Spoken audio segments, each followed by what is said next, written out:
చంద్రబాబు నాయుడు గారి ప్రభుత్వంలో ఈరోజు కనిపిస్తూ ఉన్న నేపథ్యంలో చంద్రబాబు నాయుడు గారు ఈ వ్యతిరేకత మధ్య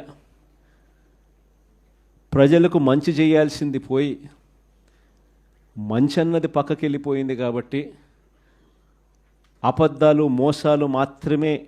మిగిలాయి కాబట్టి ప్రజలను తప్పుదోవ పట్టించే కార్యక్రమంలో భాగంగా ఈరోజు రాష్ట్రంలో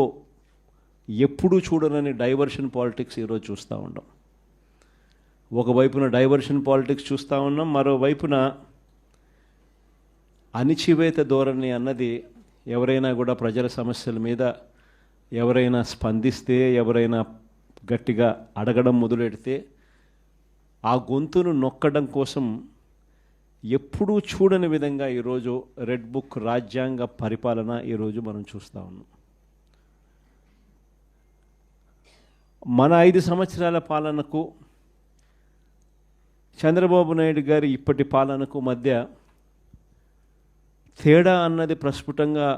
ప్రజలకు అర్థమయ్యేట్టుగా ఈ సంవత్సర కాలంలోనే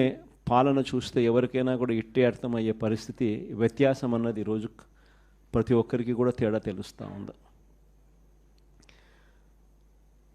మన 5 సంవత్సరాల మన కాలంలో ఎప్పుడూ ఇంతకు ముందు జరగని విధంగా వివక్ష లేకుండా కులం చూడలేదు, మతం చూడలేదు, రాజకీయాలు కూడా చూడలేదు, చివరికి ఏ పార్టీ అని కూడా చూడకుండా మంచి చేసిన ప్రభుత్వం ఒకవైపున మనది కనిపిస్తే రెండవ వైపున ఇటువైపున ఈరోజు ఈ సంవత్సర కాలంలో కనిపిస్తూ ఉన్నది ఏమిటి అని అంటే మంచి అన్నది ఎలాగూ లేదు,